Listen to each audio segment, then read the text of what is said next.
I don't know what she's doing, but I know it's good. Oh my goodness. What are you saying to me? It's all you, girl. Wow. And do you know that this is my hair? No, bro. Oh, I love this. No turning back. I'm not turning back. What's up, guys? So today we're going to be doing a video on a flip over sewing, but we're going to be doing a natural hair. Let me show y'all what we're using today. We have some type 4 hair bundles. I believe this is 20 inches and this is 16. So we can either put this on the top and this on the bottom for a more bell-shaped look. And then or we can put this on the top and this on the bottom for like a longer look. At the end of the day, we can cut it to shape it to what you want. But so I would ask you if you want the back out. I guess I am asking you, do you want the back out? Do you realistically plan to have your hair in a high ponytail? Because one of the things clients like to leave hair out in the back sometimes, and I'm like, unless you plan to really put your hair in a high ponytail, it's just extra hair to take care of. And I don't think, and you don't want to neglect hair that's left out. You want to still moisturize it and stuff. Whereas if it's in braids, it's like the moisture is trapped underneath the braids and the sewing. So I'm not trying to deter you, but I want you to really consider. I think because of the gym, and I'm gonna try to really style this hair, I might want the flexibility to put it up. Okay. Yeah. Okay. Cool. And I'll do the mindful from what you just said. Yeah. To make sure that I'm moisturizing, taking care of the front and the back. Yes. It's in the side. So we're going to be putting the back out so that way she can pockets. She can pockets in a ponytail. To the gym, I don't want my hair to my neck. Oh yeah. Mm-mm. That's fair.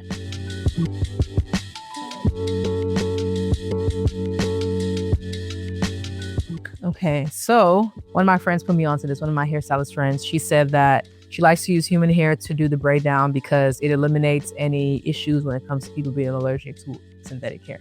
So I'm going to be using some human hair that I don't plan to install on somebody's head.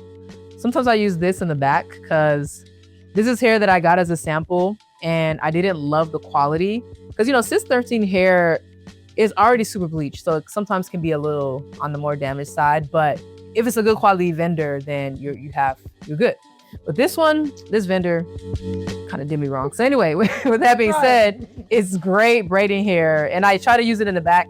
That way, when the hair it has no opportunity to show through. I'm not gonna put it in the front where you flip it and it's showing. Yeah. So anyway.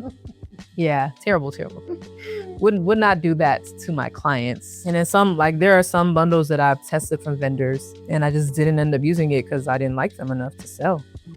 So it's like either I'll make a wig and sell it for cheap or I just do this.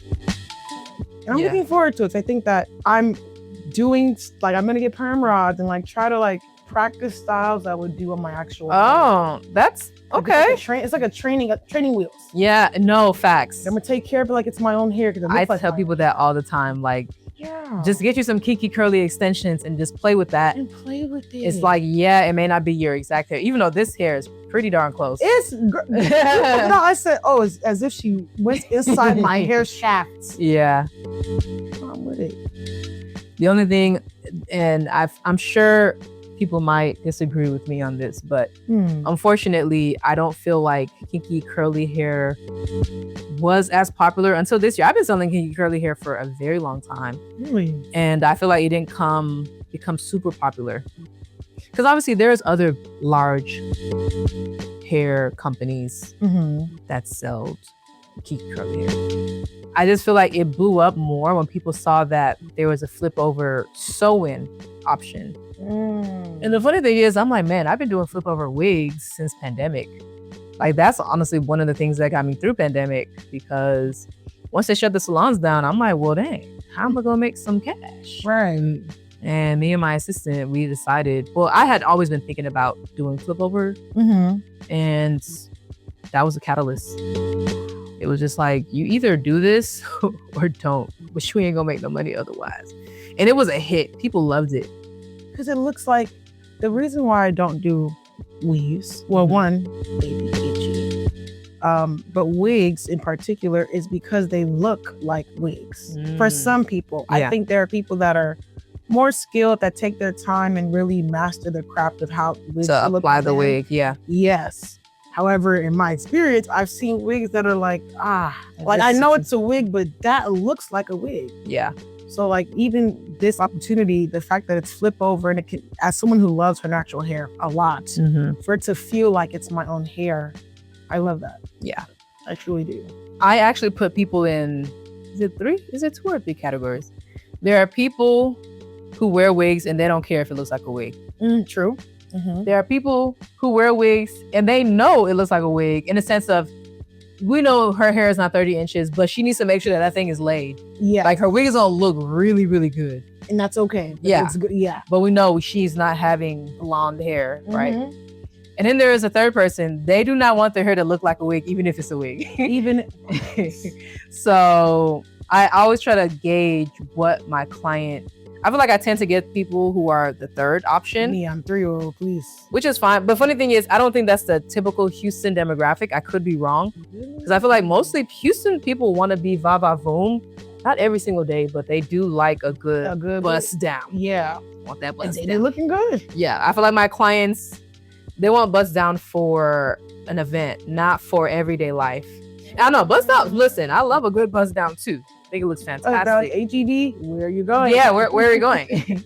But also, I feel like in Houston, you can't go out and not look put together. I agree with that because when I moved here, in LA, we get dressed as well. Yeah. But when I moved here, y'all get dressed all the time for everything. Everything. I remember when I visited my best friend when she was in college, I just looked around like, why is everybody so dressed up? And she was like, this is how they dress. Yeah. Me who's wearing sweatpants, one torn t-shirt. No, baby. No, and I appreciate that though, because I think as I'm getting older, even my leisure, my comfort has elevated. Yes. No matter where you go, you should always feel and look your best. It might not be heels and makeup, but get a nice 2-piece set that matches. Yeah.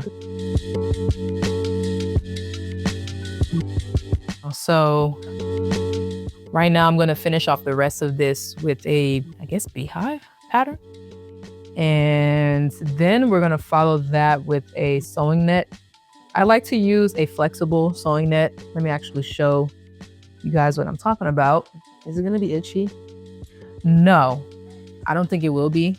Because then again, I can't even say no confidently, only because sometimes someone's can be itchy. But because this is flexible, you'll be able to stick a comb in there, put your finger in there and scratch it. So this is a flexible net, gives me more sewing space. Of course, I cut this area so it's very comfortable for the client. It makes it easy for me to still shampoo the hair when they do sewing maintenance. Oh, dang it. Because I will be back. Yeah. I think it's great to do a sewing maintenance every 3 to 4 weeks. You can probably stretch it to 5 weeks, but ideally every 3 to 4, because though my typical recommendation for shampooing hair is 1 to 2 weeks, obviously with a protective style, I don't expect you to shampoo it every single week, like from the root. Now the actual hair, you might want to shampoo it more frequently, only because that helps to keep the hair from tangling and it keeps it looking nice and fresh. So ideally the weave, you want to probably give it a nice little refresh once a week. And then your actual hair, to the scalp shampoo once every 3 to 4 weeks. To once a month. Pretty much. And you can probably go every other week. I've heard somebody do that. It's just some of the reasons people don't do it so frequently is because you don't want the braids to start doing. I mean, they're gonna loosen anyway, but you don't want them to be holding water for so long because you need your hair to dry. You don't want, because then I think that's how some people get that mildewy smell in their hair, unfortunately. I don't want that. And the thing is, with the mildew smell, some people have nose blindness, so they can't even smell that their hair smells like mildew. For beef. Yeah. But it's one of those things where if you stay on top of it, you'll be good. Okay. Yeah. And it's not like you do sewings back to back to back. It's usually that, unfortunately, usually happens to people who do sewings back to back to back to back with no break. Because I think that break will allow you to shampoo your hair quite frequently to really get all that smell out. But also it tells me either A, you don't shampoo your hair a lot and you sweat a lot in your scalp, so all the moisture is just being trapped. Or B, you do shampoo your hair, but you don't let your braids dry. So you need to let the braids dry so that your hair has a chance. Okay, I have 2 questions. Mm-hmm. First question, so what would maintenance look like? Because I go to the gym 5 days a week, or at least 4 days a week. Does the 3 to 4 week maintenance rule apply? How can I refresh in the interim? Because I will be coming to you because you're doing my hair. But I also want to be realistic financially, because that's a lot. But I also want my hair to last and be taken care of under the wig or under the hair. I think at the 2 week mark, you'll probably be able to evaluate whether you yourself want to shampoo yourself.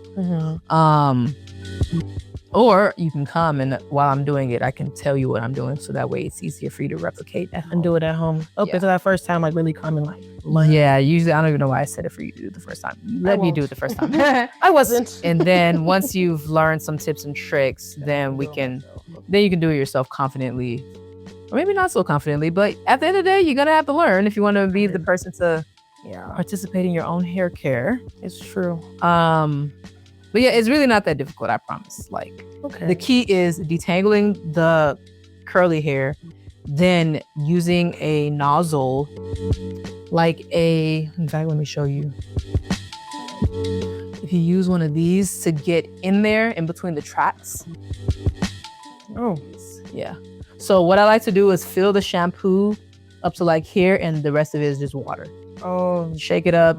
Like just push it in between your braids, like not aggressively because you don't want to break your hair, but get it in between your hair and do a gentle scrub. You don't want to be too aggressive.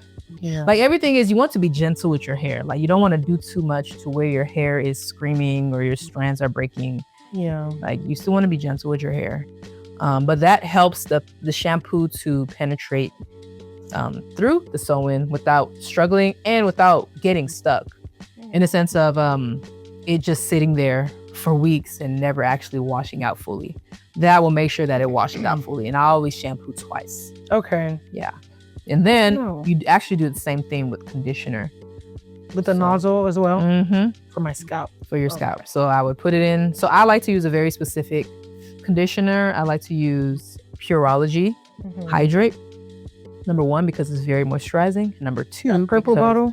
That smells minty. Have you seen it? Yeah. Oh, so you use it? Yeah, I bought it for you. Look at that. Look at that.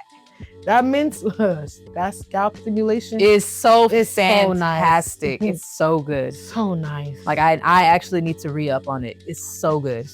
So yes, I use that for sew-in refreshes because number 1, the sensation is fantastic. True. Number 2, it is moisturizing, and like I said, you just fill it up maybe 1/10 of the way, and still fill it with water, shake it up, and squeeze it just like you would do the shampoo.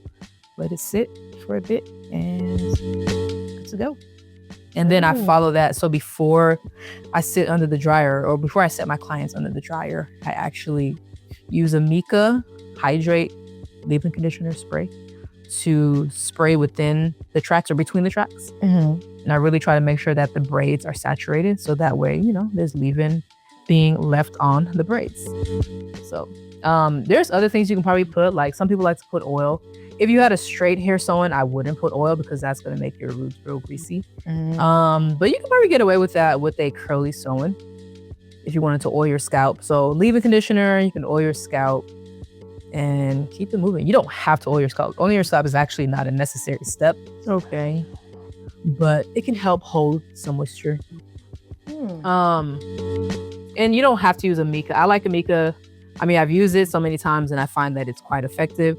But any liquidy leave-in conditioner works. Liquidy meaning that it usually comes in a spray bottle. Okay. So I also like the, what is it? What's Tracy Ellis Ross brand? Pattern. Yes, I like the Pattern. I think it's Pattern Hydrate leave-in conditioner or hydration spray, something like that. I don't love the nozzle that it comes in because sometimes the spray thing is jammed. But when you first get it, it's actually quite nice. It's good. It's just when you use it over time, for some reason, it just doesn't work as nicely. I think that's one of those bottles where I would have replaced the bottle the nozzle with a squeeze type of applicator, like an applicator tip. But and that's that too. You can use, like, at the end of the day, you can use what you have. Like, if you have a creamy conditioner and it's not in a nozzle bottle, you can put it in a nozzle bottle, put a little bit of water in it, and squeeze it on your scalp. Like, you can make what you have work, but these things are already hair to use. So that, and then I also like this other one called, it's Mark Anthony. I think it's called Mark Anthony, and it's in a pink spray bottle. That's another one I like. I haven't used that in a minute. The other question, well, I guess it's a two-part question. The first part is, how long can I keep this first install in before I need to replace it? First install as in, how long should you wear a Sewin in general? Is that what you're asking? I guess so, yeah. With my activity level in the gym, with this hair type, if I'm getting it in right now, can I keep it until March, or should I take it out before March? Like, what does that look like? Oh yeah, okay. I mean, there's definitely been people who stretch their Sewins 3 months. I'm not completely opposed to it as long as you're doing your maintenances in between. But the typical Sewin length of time is 6 to 8 weeks. So I think by the 5th week, you'll know whether you want to go 6 or 8 weeks. Okay. And usually you'll be scheduling out your maintenance to ensure that, things are still staying moisturized. Yeah. And the hair is not tangling. Because one thing about kinky curly hair, and perhaps this is part of the reason why people didn't love to wear it back in the day. I think people are wearing it more now, obviously because they've been seeing the more flip over option. But anyway, kinky curly hair does tend to tangle more. It doesn't matter the brand. I've made wigs for clients with the best of the best hair brands. And when they drop their wigs off for maintenance, that mug is still tangled. So curly hair just encounters friction just like our real hair, and it tangles. So that's why it's very important for you to keep up with your weekly maintenance, which means finger detangling at least. Like every day? I wouldn't say every day. I would say once a week. Okay. Once a week should be good enough. Okay. Finger detangling, and I would say if you're gonna finger detangle once a week, you gotta at least deep detangle every 2 weeks. Because what happens is, I've heard clients, when I tell them, they're like, yeah, I kept up with it for like a month, and then after week 5, I just let it go and it just started tangling. And I'm like, yeah, you can't really let it go, because once you let it go, that's when it starts to tangle. And this is like the tightest curl, so you really don't want to just let it. Even my own hair that does that, I don't want to do that. That's frustrating my own self. Very, very frustrating. So one of the things you can do is, I would say, keep leave-in conditioner, probably some conditioner in a spray bottle, mixed with water. Okay. And just spray that on your hair maybe every other day. That keeps it moisturized. Or you can practice doing a wash and go set. Because when you set the curls, people don't like the crunch when it comes to wash and go, but the crunch is what makes it last. And in order to get the crunch out, you want to squeeze the hair. As in, take the hair in sections, don't separate it. Just grab a section and squeeze it. So squeezing it breaks the cast, but it keeps the curl. Yeah. So you can practice a wash and go. I mean, you kind of already do wash and goes, but I'm saying if you want a really strong set on this hair, which I think can definitely be achieved. Yeah. The key is really diffusing or sitting under a dryer. I need to buy it. Yeah, after you. I mean, it's really, if you have a blow dryer, you have a diffuser. Or you need don't to even have the that attachment. Oh, I don't put heat on my head at all. Yeah. Air dries, you feel me? But got you. I need to invest in Okay. I guess that kind of answers my second question was going to be, so I'm coming to you for maintenance, taking care of it really well. It's been 3 months to take it out. Can I come take it out and put it right back in? Technically, you can. If the hair is... If the hair's still looking good, yes. Yes, if the hair's still looking good, you can definitely come. I mean, you'll know if the hair is looking good because you're still having it in your head. It's true. Do you take them out? Yeah. Let me call you, because it's not me I'll be doing... No. I think people should only get a professional or a skilled friend to take down Sewins, because this is one of those things where you most definitely can cut your real hair, the braid. Mhm. It's like, why go through we really did all this so we can experience some growth. And now you just took 10 steps back because you cut your own hair. So sad because cutting a braid Listen, that's continuing around your head. Oh, listen. no. Yeah, you're going to cry. It's not my portion. You're going to cry. So it's just definitely, I always recommend professional takedowns. I don't know what she's doing, but I know it's good. So right now we're finishing up the final line. And depending on how it's blending, I might do a little bit of crocheting on the edges to make it even more seamless. That's not a necessary step, but I've done it for a client before, and it does give an even more seamless hairline.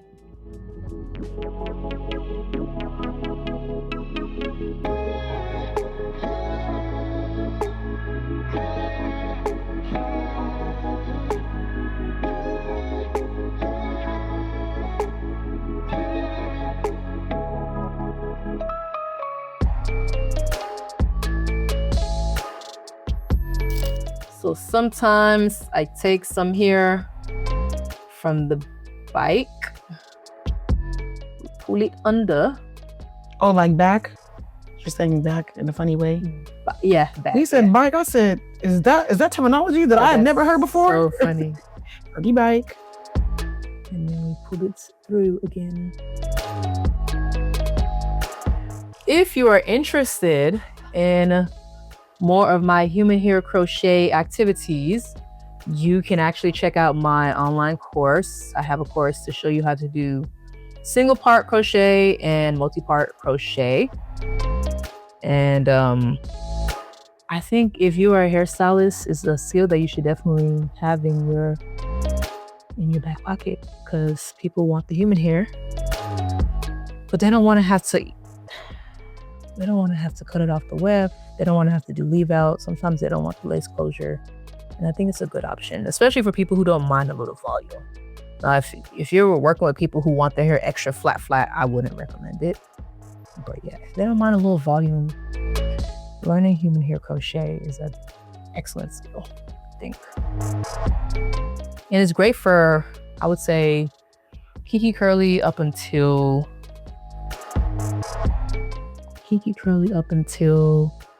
in like a loose wavy Burmese type curl pattern. I wouldn't necessarily do it for kinky straight, even though I have done it for kinky straight. I think it looks too obvious, which leads me to the magic part. I think if you want to do a more disguised part, no leave out, no lace, no nothing, then the magic part is the best route to go. The magic part was actually, I learned how to do it this summer through, I think her name is Curl Up and Dye. Her name is Janet, but her Instagram is Curl Up and Dye Janet. She's a hairstylist out in LA, and she's been doing this method for years. She does it for celebrities. People fly in to get this method done, and honestly, it's one of the greatest things to give women freedom from all the things I mentioned: leave out, lace, things that they don't want to have to ruin their own hair or have to think about people looking at their lace while they're talking to them. Of course, there are ways to disguise their lace, but not everybody wants to use glue or even like the non-glue adhesive. Not everybody wants to do that. So the magic part is a great alternative. As you can see, here is a side that's been crocheted so far, and here is not. So it makes it a lot more seamless when the hair has been crocheted. One thing about Kiki curly hair that I do recommend though is to trim it. As you can see, there are tangles on the end, and that's just kind of the nature of this hair. It behaves very similarly to our hair. So I would trim it before you decide to style it. Sometimes I actually blow dry it first and then usually wear it in, like if I was installing this on myself, I would blow dry it, wear it in wand curl set, and then I would actually do a wash and go on it once I'm done enjoying my wand curl set. So just a word of advice to give the hair more longevity. My hair loves water and it curls up really nicely when wet. Yeah, I'm glad that you said really nicely, because I don't like when people say it curls or it shrinks really bad. Guys, shrinkage is the nature of our hair. Let's not call it bad. To each its own, but I just don't think we should put negative attributes. That's a good point. The way our hair behaves. And I could be wrong. I might have said that. I don't know, but I remember just looking like I like how you phrased that though. Yeah, shrinkage is good. I mean, your hair loves water. Yeah, your hair has a lot of elasticity. Therefore it shrinks. Now I get it. We don't want our hair to shrink when we're doing a silk press. Ridiculous. I get it. We don't want our hair to shrink when we're trying to do a wash and go. But there are ways to keep it from shrinking too bad. And the truth is, it's all about climate, because when I was in Philly last weekend for Thanksgiving, let me tell you something. I had my hair leave out with this wig. No shrinkage. Really? No shrinkage. It's not humid. The dew point was like 25, I believe. Oh, I could be saying that wrong, but it was not humid. Now I'm like, this is so amazing. Like, if I was in this side of the world, I would do silk press all the time. I feel like it would be way easier to become a straight natural than it would be in Houston. Houston is just extremely humid. Even when it's cold, it's humid. Like, the cold doesn't mean that the humidity has gone away. It has reduced, but you're fighting a different fight. So that's why I kind of encourage people, if you want to be a straight natural, yes, you can straighten your hair regularly, but depending on your hair type, not everybody is a good candidate for a keratin or smoothing treatment. But I do think that the smoothing treatment route is the best route if you want to be a straight natural in Houston or in humid climates. Because then you expose yourself to less heat. And though I don't think heat is the enemy at all, and the improper use of heat is the enemy, but we don't want to use it too frequently, because frequency does contribute to more damage. Frequency? Using heat frequently. Oh, got it. Yeah, that's true. It's very, very true. Very, very, very true.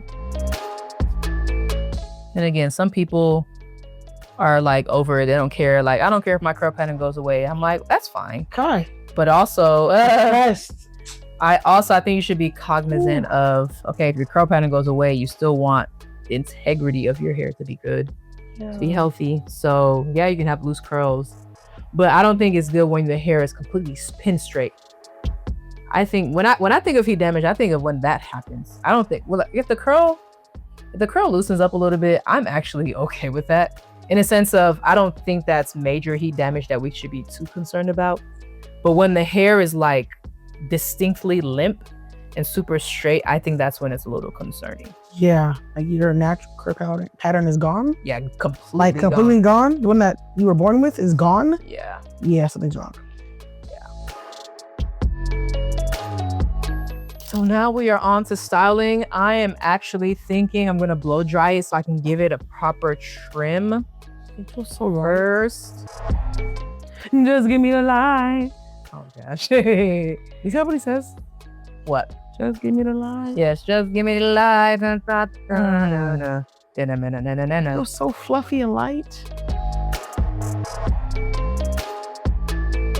But also because the perimeter this takes up less. Sorry. Kinky curly hair. Yes, it has more volume. Yeah, makes sense. So it just takes up too much space.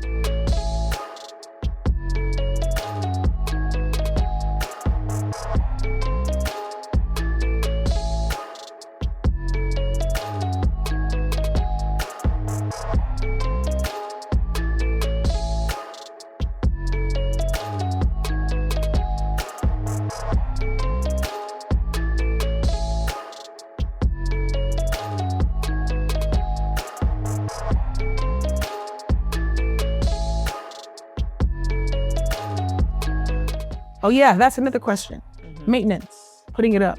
Maintenance. Like even tonight, what should I do tonight? And then if the curls were a little looser, I would actually tell you to pineapple it up on top of your head, so the curls don't get disrupted. But with tighter curls, I do think just putting a scarf on it, and then bonnet, okay, will help. And then if you like the stretch styles, like twist outs and braid outs, then do that. Yeah. Okay. I would make sure that I use, ideally, gel and mousse. Okay. Sit under the dryer so that it sets. Oh, I have no dryer, but Because if it doesn't set, you're gonna have to like keep redoing it because it might fluff out.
man, and you see, let me tell you something.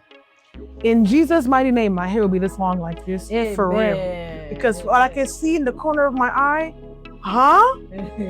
if my hair was like this, you couldn't tell me nothing. And Lord, you would have to keep me humble because I am flipping the hair, I'm twisting it, I'm curling it, I'm doing everything. This is before the trim. Oh, my eyes are closed. Tell me to open. Open your eyes. Wow, and do you know that this is my hair? You couldn't tell. No, bro. You can't even tell me that this is not my. You actually, nobody should ask me, Bev, your hair grew. It did. I bought that grease that we talked about in 2012. I bought that grease. God is. All you gotta do is brush it up a little, back a little bit. Yo, this is what my hair looks like, blow drawn out. Yeah. Hey, I'm screaming this mic. I'm sorry. What? If you wanted to do a little half up, half down situation. I and Pinterest are gonna be 1 and 2 because Beverly is gonna be playing in her hair. And every time I post a picture, I'm gonna be tagging you because. So if you wanna flip it.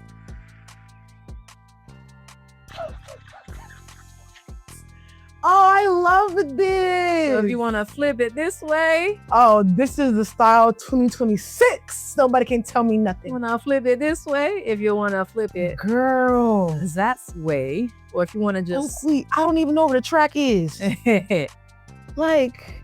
You know what I do my sometimes? One gray. What? Well, to me, you're pretty good here, but sometimes the clients I'll put some hair fibers. Oh, yeah. And I didn't even know it was that close. I thought it was even farther back. 2026, I'm carrying this. I made a decision. This is the style. This is your hair. Like, huh? Mind you, the track, show her where the track begins. In the front, right there. Oh, this looks so good. So natural. Oh. And she about to trim it and define it. Oh. No. Oh, you people are not ready for me, oh. It's eating.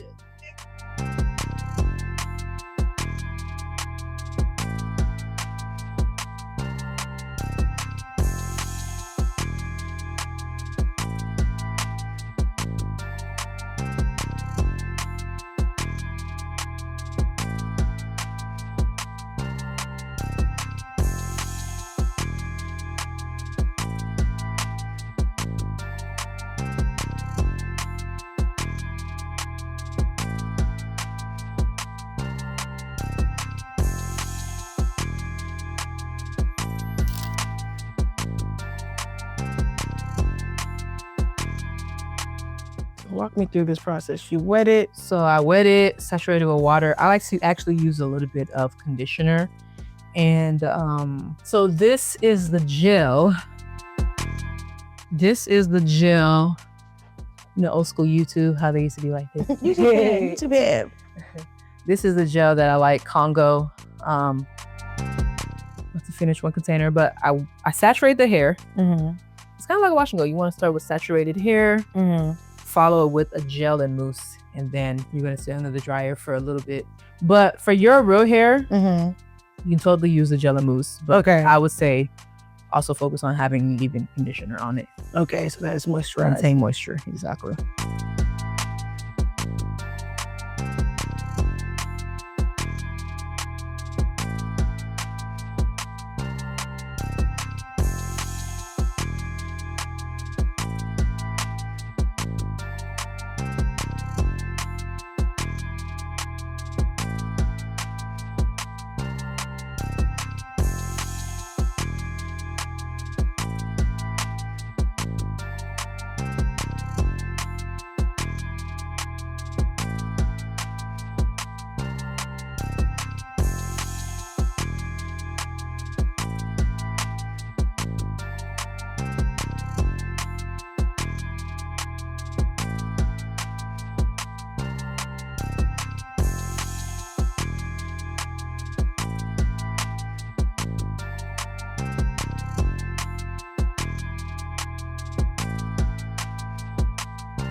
Let's go under the dryer.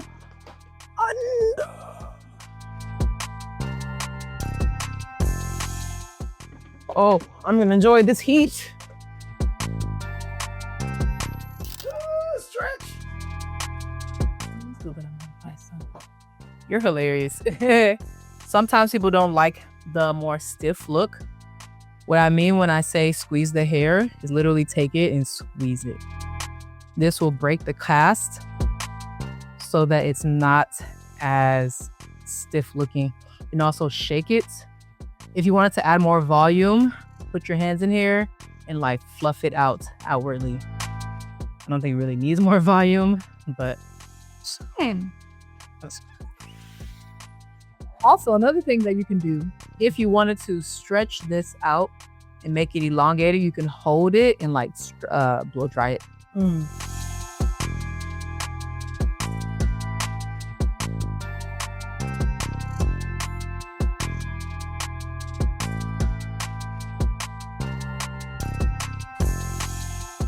Oh my goodness. What are you even saying to what are you saying to me? It's all you, girl. I'm Beverly, I'm telling you. You see this hair? 2026 through 2029. If not for the rest of my life. Through 2029 is crazy. I gotta call Stace. You know what I mean, little boy. That's hilarious. Stace? Yeah. It's the hairstyle for the rest of my life. I decided. Not for the rest of your life. You think I won't? You think I won't? Oh my gosh. No, this is What? What the heck? What?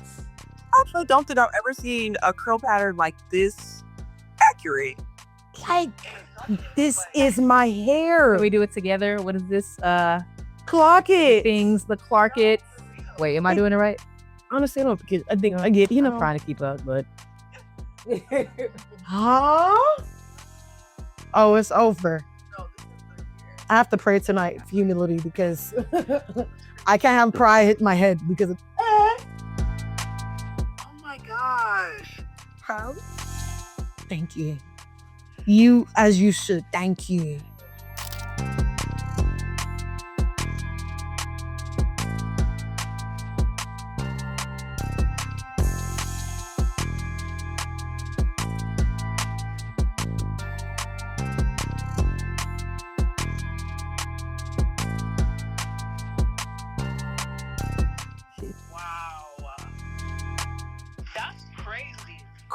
Like the match is too crazy. The match is very, very crazy. The match is crazy. Oh, but yes, Yeah, the cut does make a difference. And I can flip it either side. Like, Yeah. bro. You'll just have to define it. So when you want to flip it, you actually wet this a lot so that it's flexible, so that when you set it, it stays in that position. Okay. And it's not like sticking up and all this stuff. It feels light. It's not itchy. I can maintain like I do at home. Hey, amen. I've decided that this is it. Amen. I have decided to follow thee. Come on. No turning back. No turning back. I'm not turning back. Well, ladies and gentlemen, thank you guys so much for watching. If you are interested in learning more about these hair extensions, feel free to email me, reach out to me, or just put a comment below and let us know what you like about it, what you might want to see next. And if you are interested as well, I talked a little bit about my crochet course, so you can check that out in the description box to learn more about my crochet, human hair crochet, specifically on the weft, not individual crochet. And Beverly, do you have anything to say? If you don't get on it, it's your own loss. It's your own loss. This right here, first of all, this is my first time in years. Great experience. She was very gentle with my hair. I have been educated on what to do with this hair and my own hair, and I feel beautiful. I did before, but I love natural hair personally, and this fits me. Yeah. So she 10 out of 10, highly recommend. Don't play yourself.